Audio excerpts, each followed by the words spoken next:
In a far distant future, where the sun is dying and doesn't shed as bright as light as it used to, there is a land called the Commonwealth, ruled by the Artok. And within it is a huge tower called the Adaptations Tower, which houses a special guild, the Guild of Truth and Penitence, or the Torturers Guild. This guild makes its new recruits of apprentices by taking the orphans out from the streets. One of them is a man named Severian, a young man named Severian. And during his apprenticeship, he does well, and he's quite potential there. He has a photographic memory, but he isn't well educated. He only knows all of his life is known from the guild itself. And during his duties, a prisoner shows up, a high-ranking noblewoman who is kept there because her sister is involved with the enemy of the Artok. She doesn't think she'll be there that long, but she takes a liking to Severian. He was told to get some books from the library for her while she's staying there until further orders. And then she asked for him to come and visit her every so often between his duties, and to keep her company, talk about religion, philosophy, what have you. Well, talking this over to higher-ups, they agree, and so he does. And throughout the courses of his meetings with her, he starts to be friends with her and starts to fall in love with her. You may think that she's doing this to try to escape, but they both know that won't happen. And then one day, after Severian becomes a journeyman, the orders came in and she is to be put to torture. They take her down to the lower levels of the tower, and they put her to the device. A bright light, flashes, and when it turns off, she is suffering. They take her to her cell, where she is to take the full extent of her suffering till the very end. And then Severian does the one sin of his order. He goes into her room, says the last few words to her, and gives her a knife, closes the door, and then turns himself in. For a few days, he's been held captive, in his cell himself, under guard, and then he's approached by his master, and they discuss what is to be happened to him. And you figure, they might kill him, and that would be just among all the others. But fortunately for Severian, that wasn't the case. His master says that because they were not given orders by Yartok to do so, that would make him no better than he was in giving this high lady a knife to kill herself with. But they can't keep him in the tower from those who would go against the order and murder him anyway. So what he does is he sends him off to the city of Thrax, where they need a torturer for the city's punishments and all that. Okay, so now he's on his way to a long journey with only his mask of his order, a black mask, a Fuligen cloak, which is a cloak that's blacker than black, as they keep saying. You can't see the folds, and it doesn't show blood. He's been given a very special gift, which, for a nice intricate sword called Terminus S. In fact, that's written on the blade. And it's a very well-crafted blade, with no point. It just only two edges for one male and one female. Inside of this blade it's hollow with a interesting substance called hydrodrum, which is a material, liquid heavier than iron. That way you can hold it up without wavering, and then as he swings down, the liquid will shift, giving a cleaner strike. So, off he goes from the Medician Tower and out into the city, eventually to the city of Thrax. And and all the adventures that lie him to that point and beyond. I just briefly summarize the first few chapters of Gene Wolfe's, probably his magnus opus, according to some, the Book of the New Sun.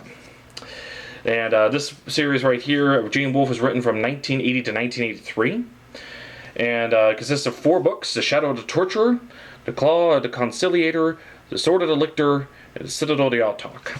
But that's not all. After this 4, which is if to were to describe this one, this probably kind of lists as fantasy. I would probably call this science fantasy, I think, as Gene Wolfe called it.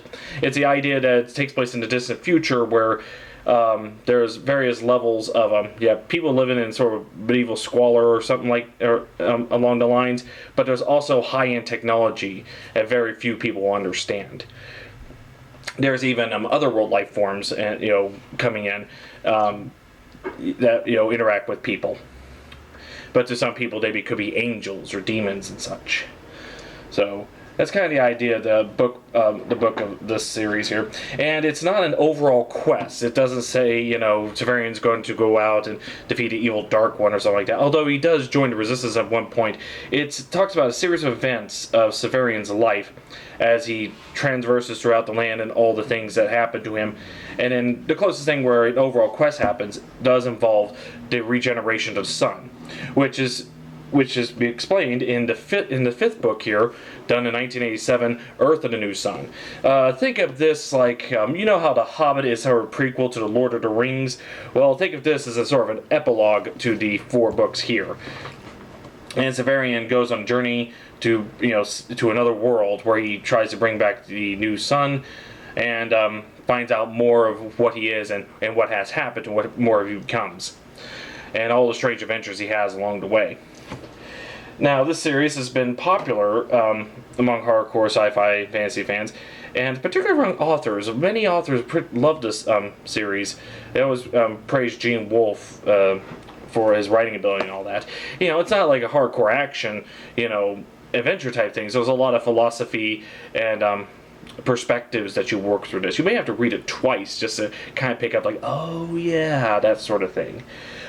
He's taken a lot of languages, a lot of this stuff I've recognized from Latin, like Terminus S. This is the end on his sword. Fulogen, also the Autarch Conciliator, and it's just an interesting series of events in this guy's life. Talks about the people that Severian meets. He comes across this one gem with a claw in it called the Claw of the Conciliator, which he's been able to use, to bring people back from the dead. Sometimes it does, sometimes it doesn't. He hasn't quite figured it out yet.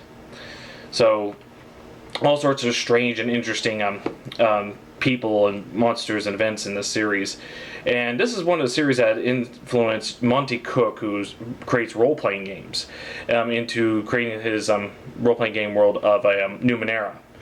And it's, also take advantage of the concept of Arthur C. Clarke, where the rule of sorry if I'm not well speaking about this, but Arthur C. Clarke wrote that sufficient enough technology is indistinguishable from magic, and that it plays wonderfully into this. So yeah, it goes kind of, you read about it. It looks like a bit of a kind of reads like a dark fantasy and all that, or takes place in a distant takes place on Earth, but it just shows that it's kind of on a civilized decline where few people, the higher ups, have access to technologies and such, while the lower people are kind of living in a sort of medieval type world. And you got some ruins and such of left behind things like the botanical gardens, this huge dome, multiple dome structure where each dome is its own biome and all that. Or there's a wall outside the city that's 3 miles high. The animals and steeds and stuff like that are weirdly described. And all sorts of people, like in the botanical gardens, Severian comes across this one lake where people are preserved, not necessarily dead, but preserved in there, held in weights by putting stones in their stomach. And then finds a woman named Dorcas who is connected to what that lake is. But as I say, it's kind of hard to describe the plot because I don't find it an overall plot. It's just this series of adventures of, I guess, closest thing to coming of age for Severian, where he leaves his guild as sort of a banishment, and then all the events that happen to him to the end of the story, where he becomes higher up. He joins the resistance. The woman that he fell in love with, he ends up acquiring her memories through a special little drink, which comes from a creature that can gain the memories of those that it eats. So there's all sorts of weird phenomena like this. So he even meets across a friend who later turns out to be a machine. And this machine was searching for someone that he fell in love with. So yeah, I'm kind of giving all this weird mixture of things to happen here. It's kind of hard to describe the series up front, other than the premise I just gave you. So, but it's gained some popularity. I mean, GURPS, Generic Universal Role-Playing System, did their own source book called New Sun. This is where you play in the world of the Book of the New Sun. And what I liked about this one, I got this cheap at a hobby store. There's a section where it summarizes each book, all the for the Book of New Sun and the Urth of New Sun, in this nice little summarization of in these few pages, which I found useful because I have to admit it's been over a decade since I read this, but lots of it just stuck to me as far as imagery and atmosphere and everything. And then later, as I moved down here to Norman, I came across a vintage stock, and I found 2 volumes of an adaptation, a comic adaptation of this. This is The Shadow of Torture, the first book done by Innovation Comics, a company that's no longer in existence. They did a lot of movie adaptations, Jack and stuff like that, as well as their own stories. But then I found this, and I found this number 3. I had to go online to find number 2. And unfortunately, they did not complete even the first book. They're about just these 3 issues, and that is it, And this only covers about the first half of the first book. But if you ever have a chance to look at these are beautifully illustrated. Let's see, who let's see. Doesn't say immediately who or the artist. I have to look at the back. Well, let's see. Illustrator Ted Nafe, and adaptation color art by Scott Rotwell. Let me show you some stuff like this area right here. This talks beginning of the book where Severian meets a rebel of the Autok. This is him where he's having this sort of dream where he's dying and this undying looks over him, and he talks about his dreams. So and let's the dog that he meets while he was an apprentice, he took care of before he. And this is one of the scenes I deeply like. I didn't catch this at first when I read the series, but when I read the comics, there's that kind of makes sense. He's over at this art gallery, picking up books at the library, and you got this custodian here, and he's cleaning this picture. And his picture, here's how it describes the picture. He was cleaning showed an armored figure standing in a desolate landscape. He had no weapon. He held out a staff bearing a strange, stiff banner.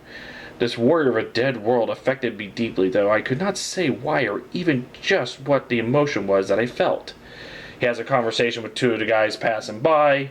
They're kind of nervous of him because he's a apprentice of the torturers. And he goes back to talking to the custodian.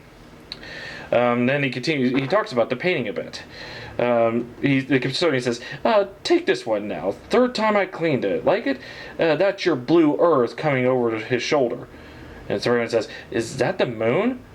I've been told it was more fertile. Now it is, yes. Though this was done before it was irrigated. See, the gray brown, not green like she is now." Didn't seem so big either because it wasn't so close in. So something happened to the moon. And by the way, the scene they're talking about, I don't know if you can see here, it's the moon landing. So Gene Wolfe plays a lot of the past is always with us sort of motif in these stories. And also with Severian, even though has a photographic memory, so he doesn't forget anything. You also have to keep in mind Gene Wolfe's playing the unreliable narrator as well, so keep that in mind if you read the series. So here he has an issue 2. This is the one where he meets the woman he starts to fall in love with. See if I can find a good picture of her. Here we go. There she is, the Lady Thekla, a prisoner here that he starts to fall in love with and commits an act of crime of treason against her. So there's that, and then we got the third one where after he is banished, and he's given this sword Terminus S. Let's see if I can find one. Here he is. He's given the sword right here, and it's beautifully drawn. And I wish they finished this and put it, or at least put it in trade form. And then he banishes, he tries to buy some supplies, and somehow he offends this soldier. Now he's got to go to a duel, but the duel is done by a special plant. Instead of swords or shields and stuff like that, it's done by a plant with these poisonous leaves.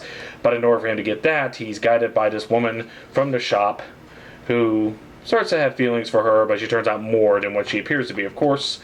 And he has to go to the Botanical Gardens, as I described it, and that's where the comic ends. So, if you ever have a chance to look through these, you could easily find these online, relatively cheap, since, Innovation Comics, no one's much heard of them, so these have been nothing but back stock. I found the first and third one easily in town, but I had to go online for the second one.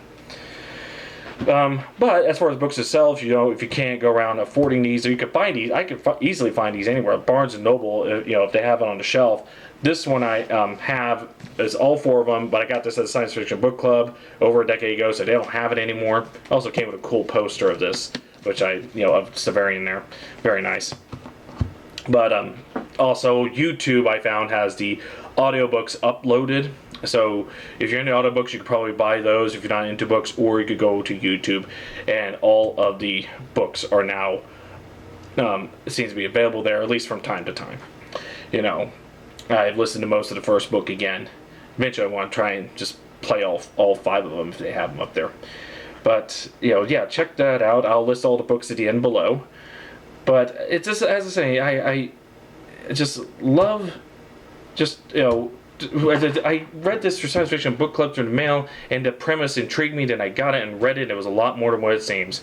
So a lot of philosophy, a lot of stuff. Severian carries a book with him that he kept from the Lady Thecla, and he reads for the stories from time to time. And it gets a little weirder, especially when the further in he gets in the fifth book, because there's going to be a little time travel involved. Not to spoil too much, but again, Gene Wolfe, a very good writer. I only have one of his other books, The Other Guest, sort of his pulp fiction style stories, stuff like that.